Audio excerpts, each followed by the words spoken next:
Imagine climbing higher than almost anyone on Earth, only to discover there's no safe way back down. One snapped ladder, one wrong step, and you're left stranded on a rusting tower nearly 2,000 feet above the desert with no phone signal, no food, almost no water, and no hope of rescue. Every gust of wind could be your last. This is the terrifying nightmare of fall. The story opens with best friends Becky and Hunter, two fearless thrill-seekers who live for dangerous climbs. Joined by Becky's husband Dan, they scale a massive mountain cliff. The climb is exhilarating until tragedy strikes. Dan loses his grip during the descent, and despite Becky's desperate attempt to save him, he falls hundreds of feet to his death. The horrifying accident shatters Becky emotionally. A year later, she has become withdrawn, drowning her grief in alcohol while pushing away everyone who cares about her, including her father James. Hunter, an adventurous social media influencer who constantly chases extreme content, returns to Becky's life with a bold proposal. She believes the only way Becky can move past her trauma is to confront her fear. Hunter suggests they climb the abandoned B-67 TV tower, one of the tallest structures in America, standing nearly 2,000 feet above the desert floor. Becky hesitates, haunted by Dan's death, but eventually agrees, hoping the climb will help her scatter Dan's ashes and finally find closure. After driving deep into the desert, the women reach the enormous rust-covered television tower. The structure looks abandoned for decades, with old warning signs, loose bolts, and deteriorating steel ladders. Ignoring the obvious danger, they begin climbing. As they ascend, the landscape beneath them becomes impossibly small. Hunter records videos for her followers while Becky struggles with memories of losing Dan, forcing herself to keep climbing despite her growing anxiety. The higher they climb, the more unstable the tower becomes. Strong winds shake the metal framework, and several ladder sections creak under their weight. Eventually, they reach the tiny maintenance platform at the very top. Becky releases Dan's ashes into the wind, creating an emotional and peaceful moment as the ashes disappear across the endless desert. For a brief time, it seems the journey has given her the closure she desperately needed. Their relief is short-lived. As they begin climbing down, disaster strikes. The old ladder section beneath them suddenly tears away from the tower, crashing thousands of feet to the ground. The women barely manage to scramble back onto the tiny platform. Looking over the edge, they realize the only path down has been completely destroyed. They are trapped almost 2,000 feet in the air with no working way to descend. Panic quickly sets in. Their phones have no signal, and no one knows exactly where they are.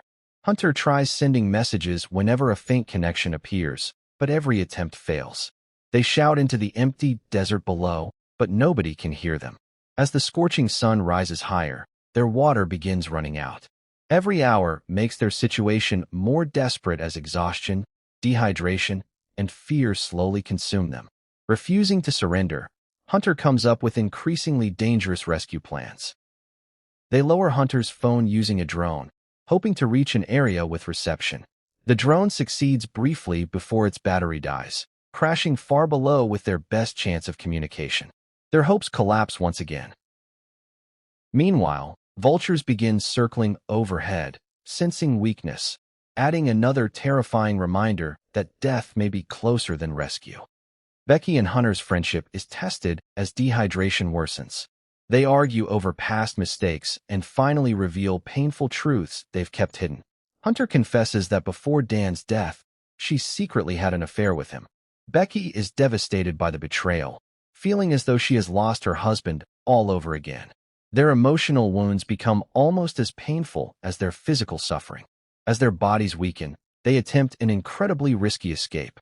Hunter climbs onto the damaged ladder, remains to retrieve equipment hanging below the platform. During the attempt, disaster strikes again.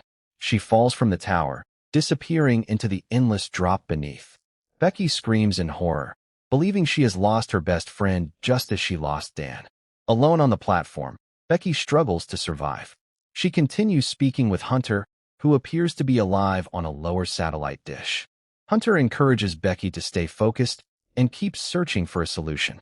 Motivated by her friend's determination, Becky carefully climbs around the platform to recover supplies and devise another rescue attempt. Despite her fear, she refuses to give up. Becky finally succeeds in dropping Hunter's phone into a shoe packed with personal belongings, hoping someone below will find it. She also manages to recharge enough determination to keep herself alive while waiting for help. Throughout these moments, the emotional conversations with Hunter help Becky regain the courage she thought she had lost after Dan's death. In the film's biggest twist, Becky slowly realizes something horrifying. Hunter never survived the fall. The conversations she's been having were only hallucinations created by dehydration, exhaustion, and overwhelming loneliness. Hunter actually died instantly when she fell, and her body has remained on the satellite dish below the platform the entire time. Becky has been surviving completely alone. Accepting the painful truth, Becky gathers her remaining strength and sends Hunter's phone down one final time with photographic evidence of their location. This time the plan succeeds. A passerby discovers the phone and alerts authorities. Rescue helicopters finally arrive at the abandoned tower. Becky is carefully brought down to safety after enduring days of unimaginable terror. Back on solid ground, Becky reunites with her father and embraces him, finally allowing herself to grieve properly. She also says a final emotional goodbye to Hunter, whose sacrifice indirectly saved her life. The nightmare on the tower teaches Becky that surviving isn't only about escaping danger. It's about finding the strength to let go of guilt, forgive the past, and continue living.